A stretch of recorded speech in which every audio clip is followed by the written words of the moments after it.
Welcome to Mindbeat channel. அனைவருக்கும் விஜயலட்சுமி அன்பான வணக்கம். அனைவரையும் மைண்ட்பீட் சேனலுக்கு வரவேற்கிறேன்.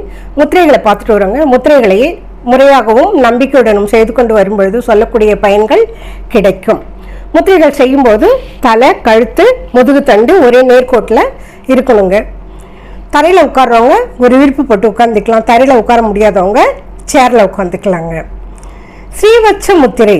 ஸ்ரீவத்ச முத்திரையினுடைய பயன்கள்: வயிற்றில் ஏற்படக்கூடிய வாயுக்களை விலக்கி வயிறை சுத்தம் பண்ணுதுங்க. நிறைய பேருக்கு இந்த வாயு பிரச்சனையே அதிகமாக இருக்கும் இல்லைங்களா? அந்த மாதிரி இருக்கிறவங்க இந்த முத்திரையை செய்யலாங்க.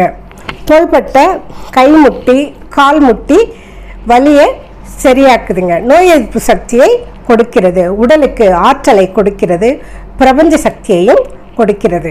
5 நிமிஷத்துலேருந்து 15 நிமிஷம் வரைக்கும் 3 வேளை செஞ்சுட்டு வரலாங்க. எப்படி செய்யறதுன்னு பார்க்கலாங்களா? இருக்கக்கூடிய மோதிர விரலும் நடு விரலும் மடித்து உள்ளங்கையில் வைக்கணும். அதுக்கு மேலே கட்டை விரலை வச்சுக்கணுங்க. இடது கையை பானத்தை பார்த்த மாதிரி வைக்கணும். வலது கையை கீழே பார்த்த மாதிரி இருக்கணுங்க. வலது கையினுடைய ஆள்காட்டி விரல் இடது கையினுடைய சுண்டு விரலை தொடணுங்க. வலது கையினுடைய சுண்டு விரல் இடது கையினுடைய ஆள்காட்டி விரலை தொடணுங்க. மார்பு பகுதியில் வச்சுட்டு செய்யலாங்க. ஸ்ரீவத்ச முத்திரை. மகாமயூரி முத்திரை. மகாமயூரி முத்திரையினுடைய பயன்கள்: நல்ல தூக்கத்தை கொடுக்கக்கூடியதுங்க. ஹார்மோன் பிரச்சனைகளை சமப்படுத்துகிறது. ஜாயின்ட் பெயினோ எலும்புகளில் ஏற்படக்கூடிய வலியை சரியாக்கக்கூடியது. ஹை பிபியை சரியாக்கும். நோய் எதிர்ப்பு சக்தியை கொடுக்கிறது. உடலுக்கு ஆற்றலை அதிகரிக்கும். 5 நிமிஷத்துலேருந்து 15 நிமிஷம் வரைக்கும் செய்யலாங்க. எப்படி செய்யறதுன்னு பார்க்கலாங்களா? 2 கையிலும் இருக்கக்கூடிய சுண்டு விரல் கட்டை விரலை தவிர்த்து மீதி எல்லா விரலையுமே இப்படி மடக்கிக்கணுங்க. கட்டை விரல் ஒன்றோட ஒன்று தொட்டுட்டு இருக்கணும். அதே மாதிரி சுண்டு விரல் ஒன்றோட ஒன்று தொட்டுட்டு இருக்கணுங்க. எப்படி நீட்டிக்கிட்டு இருக்கணும். மகாமயூரி முத்திரை. வாயு முத்ரா 3வது முறைங்க இது. இதனுடைய பயன்கள்: ஆன்மீக பாதைக்கு போகணும்னு நினைக்கிறவங்களுக்கு ஏற்படக்கூடிய தடைகளை விலக்கும்.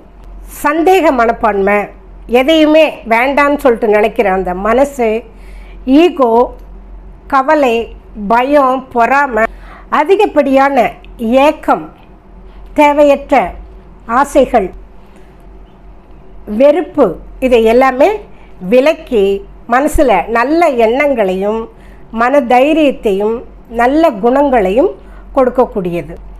எப்பவுமே பிரிஸ்காக இருக்க வைக்குங்க. ஆக்டிவாக இருக்கலாம், புத்துணர்ச்சியோடு இருக்கலாம். 5 நிமிஷத்துலேருந்து 15 நிமிஷம் வரைக்கும் செஞ்சால் போதுங்க. எப்படி செய்யறதுன்னு பார்க்கலாங்களா? 2 வேமே இருக்கக்கூடிய கட்டை விரலை உள்ளங்கையில் மடித்து வச்சுக்கிட்டு இந்த சுண்டு விரல், மோதிர விரல், நடு விரல் 3 கட்டை விரல் மேலே வச்சுக்கணுங்க. இந்த ஆள்காட்டி விரலினுடைய கோடு இருக்கு இல்லைங்களா, அதை இப்படி கோத்துக்கிட்டு இருக்கணுங்க. இப்படி வச்சுட்டு மார்பு பகுதியில் வச்சுட்டு செய்யலாங்க. வாயு முத்திரை 3வது முறைங்க. சிம்மக்கிரந்த முத்திரைங்க. சிம்மக்கிரந்த முத்திரையினுடைய பயன்கள்: உடம்பு தானாகவே எந்த நோய் வந்தாலும் தன்னைத்தானே குணப்படுத்தி கொள்ளும். நோய் எதிர்ப்பு மண்டலத்தை வலுவாக்குது. ஆன்மீக பாதைக்கு, பக்தி மார்க்கத்துக்கு ஏற்ற முத்திரை. தைரியத்தையும் மகிழ்ச்சியையும் சந்தோஷத்தையும் கொடுக்கக்கூடியது. பயம், பதற்றம், ஸ்ட்ரெஸ்ஸை போக்கக்கூடிய முத்திரைங்க. இந்த முத்திரையை 5 நிமிஷத்துலேருந்து 15 நிமிஷம் வரைக்கும் செய்யலாங்க. எப்படி செய்யுதுன்னு பார்க்கலாங்களா? இந்த 2 கையுமே எல்லா விரலுமே இப்படி ஒன்றா சேர்த்து வச்சுக்கிட்டு கரெக்டாக இந்த ஷோல்டருக்கு இல்லைங்களா, இந்த ஷோல்டருக்கு நேராக உள்ளங்கையை வெளிப்பக்கம் பார்த்தா மாதிரி வச்சிருக்கணுங்க. சிம்மக்கிரந்த முத்திரை. ஒவ்வொரு முத்திரையாக போட்டுட்டு வரவங்க தேவையான நேரத்தில் தேவையான முத்திரையை செஞ்சு பயனை அடையலாம். இந்த வீடியோவை பாருங்கள். பிடிச்சிருந்தால் லைக் பண்ணுங்கள், ஷேர் பண்ணுங்கள், கமெண்ட் பண்ணுங்கள். மைண்ட்பீட் சேனலை சப்ஸ்கிரைப் செய்யுங்க. தொடர்ந்து நிகழ்ச்சியை பயணித்து வாருங்கள். மீண்டும் இது போன்ற பயனுள்ள நிகழ்ச்சியில் சந்திப்போம் நண்பர்களே. நன்றி, வணக்கம்.